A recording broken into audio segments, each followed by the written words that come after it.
मैं हूं पात्रा और दर्शकों, सबसे पहले पूरी बीट न्यूज टीम आप सभी से लगातार अपील करती आ रही है, या आप भी देख रहे हैं और सुन रहे हैं, इसलिए अब और भी अति आवश्यक हो गया है कि आप अपने घरों में रहें, क्योंकि कोरोना महामारी ने जमशेदपुर में दिन प्रतिदिन अपना पैर पसारना शुरू कर दिया है।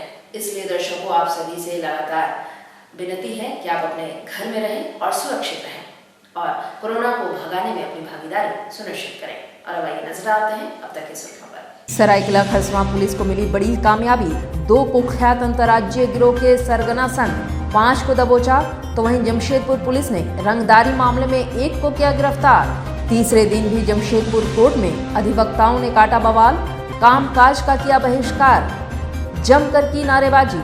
और सोनारी के विजय गोल्डन फ्लैट से एसबीआई के मैनेजर का शव बरामद, क्षेत्र में हड़कंप, कमरे से मिली शराब की खाली बोतलें, जांच पड़ताल जारी। और खबरों में सबसे पहले बात करेंगे सरायकेला खरसवां पुलिस की बड़ी सफलता की। जी हां, सरायकेला खरसवां पुलिस को बड़ी कामयाबी हाथ लगी है, जहां पुलिस ने 2 कुख्यात अंतर्राज्यीय गिरोह के सरगना सहित 5 अपराधियों को गिरफ्तार करने में सफलता पाई है। साथ ही पुलिस ने इनके पास से 4 पिस्टल और जिंदा कारतूस और 3 मोटरसाइकिल भी बरामद किए हैं। जानकारी देते हुए एसपी मोहम्मद अर्शी ने बताया है कि जिला पुलिस को लगातार सूचना मिल रही थी कि अंतर्राज्यीय कुख्यात सरगना जल्ला फिरोज और कलीम गिरोह ने आपस में सामंजस्य स्थापित कर किसी बड़ी घटना को अंजाम देने की योजना बना रहे थे। एसपी के निर्देश पर टीम का गठन कर दोनों गिरोह के प्लान को डिकोड करने का निर्देश दिया गया। इसी क्रम में गुप्त सूचना के आधार पर छापेमारी करते हुए आदितपुर इलाके के मुस्लिम बस्ती एच रोड से सरगना जल्ला फिरोज और कलीम को एक मोटरसाइकिल से जाने के क्रम में दबोचा गया। इनके पास से लोडेड 2 पिस्टल और कई जिंदा कारतूस बरामद किए गए हैं, जिनकी निशानदेही पर मोहम्मद इरशाद, मोहम्मद दानिश और मोहम्मद को कपाली के डेम डूबी इलाके से गिरफ्तार किया गया। इनके पास से भी 2 देसी कट्टा पुलिस ने बरामद किया है। पुलिस ने इनके 3 मोटरसाइकिल भी जब्त किए हैं। एसपी ने बताया कि दोनों गिरोह लॉकडाउन के दौरान आपस में मिल गए थे और किसी बड़ी घटना को अंजाम देने की योजना बना रहे थे। उन्होंने बताया है कि इनकी मंशा किसी नेता, सामाजिक कार्यकर्ता या उद्यमी की हत्या करने की थी। फिलहाल उन्होंने किसी के नाम का खुलासा नहीं किया है। उन्होंने बताया है कि गिरोह के और भी सदस्य हैं जिनकी तलाश की जा रही है। फिलहाल जिला पुलिस के लिए इसे बड़ी कामयाबी के रूप में देखा जा रहा है। वैसे एक लंबे अरसे के बाद इतने बड़े गैंग का खुलासा हुआ है। वहीं एसपी मोहम्मद अर्शी ने गिरोह के प्लान को डिकोड करने और अपराधियों की गिरफ्तारी में महत्वपूर्ण भूमिका निभाने वाले पुलिसकर्मियों को 25,000 रुपये पुरस्कार दिए जाने की घोषणा की है। साथ ही डीजीपी से इन्हें प्रशस्ति पत्र दिए जाने की अनुशंसा किए जाने की भी बात उन्होंने कही।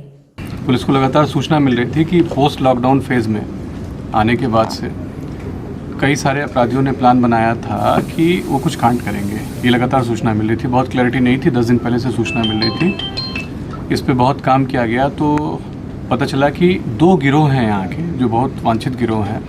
एक कलीम खान का गिरोह है और एक जल्ला फिरोज़ का गिरोह है। ये दोनों गिरोह आपस में समन्वय स्थापित करके एक दूसरे के साथ कोऑर्डिनेशन में एक दूसरे के साथ मिल के कोई बहुत बड़ा कांड करने की फिराक में था, जिसमें किसी बड़े बिजनेसमैन की या किसी बड़े पॉलिटिशियन या किसी सामाजिक कार्यकर्ता, किसी हु इज़ हु की हत्या करके ये लोग यहाँ पे अपना वर्चस्व स्थापित करना चाहते थे, जिनको रंगदारी मिले और इनका भय कायम हो और एक नया गैंग खड़ा हो जाए मिलके, जिसका इस पूरे आदित्यपुर, गम्हरिया, कपाली क्षेत्र में इंडस्ट्रियल एरिया में वर्चस्व स्थापित हो जाए। तो इसी पे लगातार काम कर रहे थे हम लोग और हम लोगों ने छापामारी की सूचना पे। तो आदित्यपुर में एक बाइक पे जल्ला फिरोज़ और कलीम दोनों पकड़े गए। दोनों के पास से 2 ऑटोमेटिक वेपन जिनमें गोलियां थी, एक में 16 गोली थी, एक में 4 गोली थी, बरामद हुई। और उनकी निशानदेही पे उनके गैंग के 3 और सदस्य को हम लोगों ने कपाली क्षेत्र से गिरफ्तार किया है। एक इसमें से मोहम्मद इरशाद है, एक मोहम्मद दानिश और एक इरफान, 3 लोगों को पकड़ा गया है। अब ये एक दरअसल इंटरस्टेट गैंग है जिसने झारखंड के साथ साथ वेस्ट बंगाल और उड़ीसा में भी कई सारी घटनाओं को अंजाम दिया है। अभी ये प्राइमरी जानकारी से पता चल रहा है और इस गिरोह से और भी कई लोग जुड़े हो सकते हैं। कुछ लोग तो अभी भी हमको पता है, जिनके बारे में भी हम लगातार छानबीन कर रहे हैं और छापामारी करेंगे, और साथ साथ वेस्ट बंगाल और उड़ीसा की पुलिस के साथ भी समन्वय स्थापित करके इस गैंग के बाकी बचे हुए सदस्यों को जल्दी से जल्दी पकड़ने की चेष्टा करेंगे। तो एक बड़ी कामयाबी है। इसके लिए कई सारी पुलिस टीमें बनाई गई थी, जिसके लिए हम लोगों ने अपनी तरफ से 25,000 रुपये का इनाम सभी पुलिसकर्मियों को दिया है और साथ साथ इस पूरे उद्भेदन में शामिल जितने भी हमारे पुलिस की टीम थी उनके लिए डीजीपी साहब से अनुशंसा करेंगे कि उनको कमेंडेशन लेटर दिया जाए। और वहीं जमशेदपुर पुलिस ने जुगसलाई निवासी मोहम्मद आबिद से रंगदारी मांगने मामले में मानगो निवासी मोहम्मद अफसर को पुलिस ने गिरफ्तार कर जेल भेज दिया है, जहां आरोपी ने थाना परिसर में दीवार से मारकर अपने आप को घायल भी कर लिया। पिछले दिनों जुगसलाई निवासी मोहम्मद आबिद ने जुगसलाई थाने में मानगो निवासी मोहम्मद अफसर के नाम पर रंगदारी मांगने की शिकायत दर्ज कराई, जहां पुलिस ने गुप्त सूचना के आधार पर मोहम्मद अफसर को गिरफ्तार कर लिया है। इस दौरान आरोपी द्वारा जुगसलाई थाने में बवाल करते हुए अपने आप को चोटिल भी किया गया, जहां आरोपी के सिर पर चोट भी आई है। फिलहाल पुलिस पदाधिकारियों ने सदर अस्पताल में इलाज कराकर आरोपी मोहम्मद अफसर को जेल भेज दिया। वहीं इस संबंध में जुगसलाई थाने के पुलिस पदाधिकारी ने बताया है कि रंगदारी मामले में आरोपी को जेल भेजा जा रहा है। आरोपी द्वारा थाना परिसर में दीवार से अपने आप को मारकर घायल किया गया। संख्या 73/2020 में वादी मोहम्मद आबिद के आवेदन के आधार पर इसके विरुद्ध कांड दर्ज किया गया है। इसके द्वारा रंगदारी की मांग की गई थी। इसी आरोप में इसको गिरफ्तार किया गया छापामारी कर। इसका सर कैसे फटा है? वही माथा पटक लिया था दीवार में। अच्छा, क्यों माथा पटका था? क्या कारण अचानक? और अब बात करेंगे अधिवक्ताओं के हंगामे की। जी हाँ, तीसरे दिन भी जमशेदपुर कोर्ट में अधिवक्ताओं ने जमकर बवाल काटा, जहां उन्होंने कामकाज का बहिष्कार करते हुए जमकर नारेबाजी भी की। अधिवक्ताओं का कहना है कि जब पूरा शहर खुल सकता है, रात 9 बजे तक कामकाज हो सकता है, तो कोर्ट में कामकाज क्यों नहीं हो सकता? सोशल डिस्टेंस और मास्क के साथ काम संपन्न कराया जा सकता है। वकीलों के अनुसार ऑनलाइन सुनवाई नहीं हो पा रही है, सुनवाई लटक जा रही है। आम लोगों के साथ साथ अधिवक्ताओं के भी समक्ष रोजी रोटी की समस्या उत्पन्न हो चुकी है। उन्होंने कहा है कि ऐसे में अधिवक्ताओं को अतिरिक्त लाभ दिलवाया जाए या फिर कोविड-19 को लेकर मुआवजा तय किया जाए। महीना से अधिवक्ता का सुचारू रूप से काम नहीं चल रहा। आम अधिवक्ता इसमें मतलब बहुत सारा सफर कर रहे हैं। कुछ लोगों का काम हो रहा है इसमें, अब बाकी लोगों का कोई काम नहीं हो रहा है। और अभी कमेटी को चार्ज नहीं मिला है, इसीलिए मतलब कमेटी पूरी तरह से काम नहीं कर पा रही है। और हम लोग का डिमांड यही है कि पूरा दोनों बार भवन बंद खुले और उसके बाद सुचारू रूप से काम चले। अभी कहाँ आप लोग काम कर रहे हैं? अभी हम लोग को रोड पे काम करना पड़ रहा है, गेट के बाहर। इसके चलते हम लोग का ये विरोध है कि हम लोग को जितना भी अधिवक्ता भाइयों है जो जूनियर सीनियर जिनका काम नहीं अभी कर पा रहे ठीक से, बहुत लोग का एंड्रॉयड पे फ़ोन नहीं है, बहुत सारे के पास फ़ोन नहीं है, जिसके चलते वो काम नहीं कर रहे, ऑनलाइन काम नहीं कर पा रहे। क्या मांग करते हैं? हम लोग डिमांड यही करते हैं कि जैसे पहले सुचारू रूप से कोर्ट चल रहा था, आज सभी कंपनी खुल गई है, फैक्ट्री खुल गया है, दुकान खुल गया है, सब जगह काम चल रहा है, लेकिन हम लोग का बार में काम नहीं चल रहा है। बार भवन में ही कोरोना केवल है क्या? हम अधिवक्ता अपना सोशल डिस्टेंसिंग मेंटेन करेंगे, उसके बाद अपना सुचारू रूप से काम करना चाहते हैं। क्या नाम हुआ आपका? संजीव कुमार। और इधर जमशेदपुर के सोनारी थाना अंतर्गत विजय गोल्डन फ्लैट के लोगों में उस समय हड़कंप मच गया जब फ्लैट में ही रहने वाले बिस्टुपुर बैंक में कार्यरत 30 वर्षीय संदीप कश्यप को मृत अवस्था में पाया गया। वहीं पुलिस ने शव को अपने कब्जे में लेकर पोस्टमार्टम के लिए भेज दिया है। सुबह के वक्त जब घर की नौकरानी घर पर आई तो पाया कि संदीप कश्यप का शव बाथरूम में पड़ा हुआ है और पूरे कमरे में शराब की बोतलें हैं, जिसकी सूचना उन्होंने फ्लैट वासियों को दी और देखते ही देखते पूरे क्षेत्र में हड़कंप मच गया। हालांकि स्थानीय लोगों ने देर न करते हुए इसकी सूचना सोनारी पुलिस को दी, जहां सोनारी पुलिस ने शव को अपने कब्जे में लेकर पोस्टमार्टम के लिए भेज दिया। वहीं मिली जानकारी के अनुसार संदीप कश्यप बिस्टुपुर स्थित बैंक में मैनेजर के पद पर कार्यरत थे और 10 माह पहले ही रांची से जमशेदपुर आए हैं। उनका पूरा परिवार लोहरदगा में है। स्थानीय लोगों के अनुसार मृतक शराब का आदी था। वहीं पुलिस भी हर बिंदु पर जांच पड़ताल में जुटी हुई है। बताया गया कि एक आदमी का इस बिल्डिंग में डेथ हो गया है। हमारे देखने के लिए तो पता चला कि काफ़ी सारी संख्या में शराब का बोतल रखा हुआ है।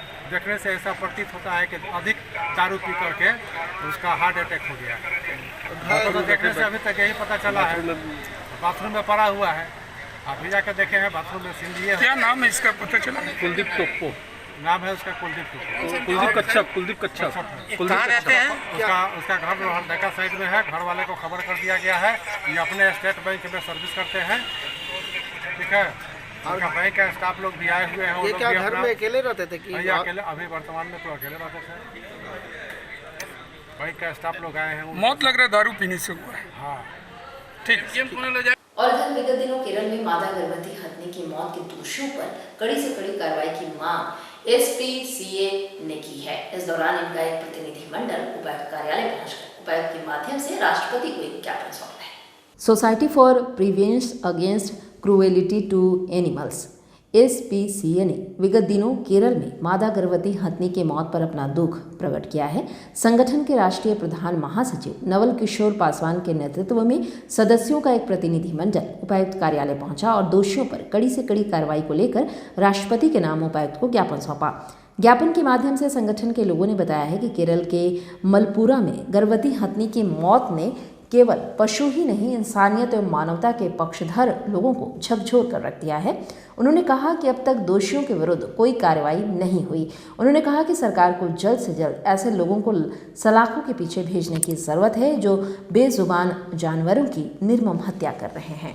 राष्ट्रीय प्रधान महासचिव हैं, मेरा नाम नवल किशोर पासवान है। हम अभी आए हुए हैं आपका जो हथनी का जो मौत हुआ है केरल में, तो उसको लेकर के आए हैं कि जो भी उसको घिनौना हरकत किया है उस व्यक्ति को कड़ी से कड़ी सज़ा मिलनी चाहिए, ताकि इस तरह से आने वाला दिन में कोई भी आदमी ऐसा एहसास नहीं करे कि किसी भी जानवर के साथ क्रूरता व्यक्त किया जा सके। इसलिए मैं राष्ट्रपति से मांग करता हूँ कि उनकी कड़ी से कड़ी सज़ा दिया जाए। और इधर वर्तमान समय में आर्थिक संकट का मार झेल रहे नाई समाज के लोगों ने उपायुक्त से मुलाकात कर जल्द से जल्द उन्हें राहत देने की मांग उठाई है। साथ ही अपनी स्थिति से उपायुक्त को अवगत कराया है।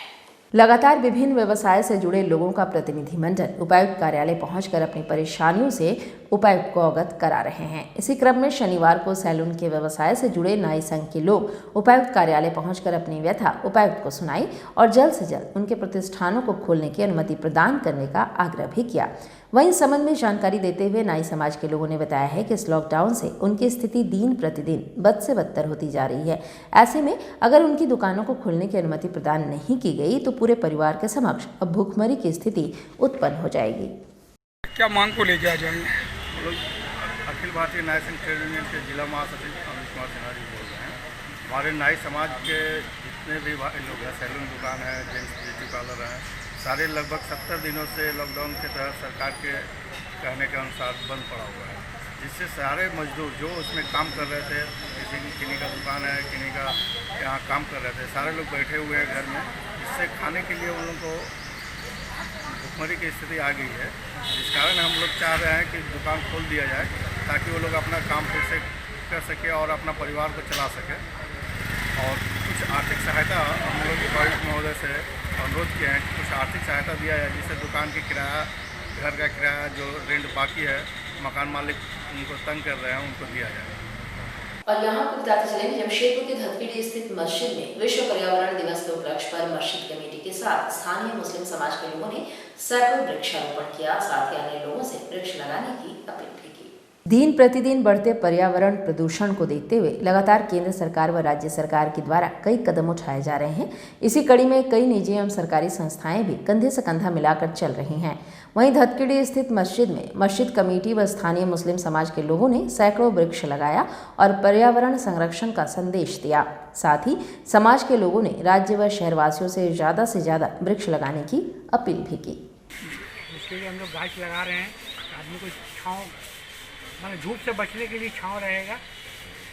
और मस्जिद कमेटी की तरफ से, मदरसा की तरफ से लग रहे हैं। कितना पेड़ लगाए हैं आज हम लोग कम से कम उधर मत देखिए, टीवी में उधर नहीं जा रहे हैं। 30 पेड़। कितना पेड़ लगाए? 30 क्या कमेटी की ओर से लगाया गया है? कमेटी सबको कॉपरेट करके मस्जिद कमेटी। क्या फलदार है कि फूलदार पेड़ है? नहीं, छायादार है। क्या नाम हुआ, शुभ नाम आपका? मेरा नाम शकील अख्तर खान, सब्बू। इसके बाद भी क्या सोचे कि और पेड़ लगाएं? इसके बाद बहुत आगे पूरा लगाएंगे, इन साइड में भी लगाएंगे, इन साइड भी लग चुका है बहुत सा, और चारों तरफ लगेगा पेड़। और भी लगाए इससे पहले? पहले अंदर में लगाए बहुत, मस्जिद के अंदर में। शुभ नाम क्या हुआ आपका? शकील खान, सब्बू। और इधर जमशेदपुर के गोविंदपुर निवासी इन दिनों शराबी शिवशंकर सिंह से काफी परेशान है, जहां आए दिन शिवशंकर सिंह द्वारा स्थानीय लोगों के साथ गाली गलौज कर मारपीट की घटना को अंजाम दिया जा रहा है। जिसके खिलाफ शिकायत करने स्थानीय लोग महिला समेत जिला पुलिस मुख्यालय पहुंचे और सिटी एसपी को एक ज्ञापन सौंपा, जहां महिलाओं ने बताया है कि शराब पीकर शिवशंकर सिंह द्वारा लगातार क्षेत्रवासियों को परेशान करने की कोशिश की जाती है। वहीं मना करने पर सभी के साथ शिवशंकर सिंह और उनकी धर्मपत्नी के द्वारा गाली गलौज और मारपीट तक भी किया जाता है। स्थानीय लोगों ने सिटी एसपी से मुलाकात कर कड़ी से कड़ी कार्रवाई की मांग की है। हम लोग गोविंदपुर से आए हैं। मामला ये है कि वहाँ शिवशंकर सिंह नामक एक व्यक्ति रहता है। वो रोज शराब पी के गाली गलौज करता है। गाली गलौज करने पर अगर कोई उसके विरोध में बोलता है क्यों दे रहे हैं, तो उस पर वो और गाली गलौज देके उसकी वाइफ चप्पल उप्पल चलाने लगती है। और उसकी वाइफ पहले जाके थाना में केस कर देती कि मेरे साथ रेप हुआ, अपने कपड़े उपड़े फाड़ के पहुँच जाती है बालू नीचे। किसको गाली झूठा केस कर, और सबको ऐसे गाली देता है, बहुत गंदा गंदा गाली देता है। तो आप लोग इसका थाना में शिकायत की? हाँ, हम लोग थाना में किए हैं। आज भी नहीं किए, इससे पहले भी किए हैं, लेकिन अभी आज एसपी सर से मिलने आए हम लोग। कितने दिन से बदमाशी कर रहे हैं? बहुत दिन से कर, 2015-16 से कर रहे हैं। आपके साथ क्या हुआ? हम लोग के साथ यही हुआ, गाली गलौज किया गया। हम लोग जब से आए तब से गाली गलौज करते रहता है, तो उसके खिलाफ कोई एक जन नहीं बोल सकता, क्योंकि वो हमेशा उसकी वाइफ जाके एक जन पे कर देती है केस मोहल्ला का। और उसके घर में कोई पढ़ने लिखने वाला बच्चा नहीं है, वो तो शराब पीता है, बस यही दिन भर रहना है। दूसरे का लाइफ इसमें बर्बाद हो रहा है ना सर। अब क्या करता है? आपके साथ क्या किया? मोबाइल तोड़ दिया गया। और मैं रिकॉर्डिंग कर रही थी, तो वहाँ से बरंडा से हाथ से छीन उस वाइफ मोबाइल तोड़ दी। और उसके बाद जाके थाना में सबके खिलाफ, यहाँ जो लड़का लोग उसको समझाने गया था उसके खिलाफ कंप्लेन करती है, मेरे साथ छेड़खानी हुआ है, मेरे घर में घुसा है ऐसे। अब वीडियो बनाना पहला वीडियो उसका पूरा एक्टिंग रहता है ऊपर से, जैसे कोई कुछ बोलेगा, अगर वो कोई गाली देगा तो उसको मारेगा इंसान, नहीं तो क्या करेगा उसको। तो उसमें वीडियो पहले से ये करती है और बोलती है मेरे साथ छेड़खानी हुआ। क्या नाम है आपका? मेरा नाम राखी कुमारी है। कहाँ से? जनता फ्लैट से है, गोविंदपुर से। और चलते चलते एक नजर अब तक के सुर्खियों पर। सरायकेला खरसावां पुलिस को मिली बड़ी कामयाबी, 2 कुख्यात अंतर्राज्यीय गिरोह के सरगना संग 5 को दबोचा, तो वहीं जमशेदपुर पुलिस ने रंगदारी मामले में 1 को किया गिरफ्तार। तीसरे दिन भी जमशेदपुर कोर्ट में अधिवक्ताओं ने काटा बवाल, कामकाज का किया बहिष्कार, जमकर की नारेबाजी। और सोनारी के विजय गोल्डन फ्लैट से एसबीआई के मैनेजर का शव बरामद, क्षेत्र में हड़कंप, कमरे से मिली शराब की खाली बोतलें, जांच पड़ताल जारी। तो इस बुलेटिन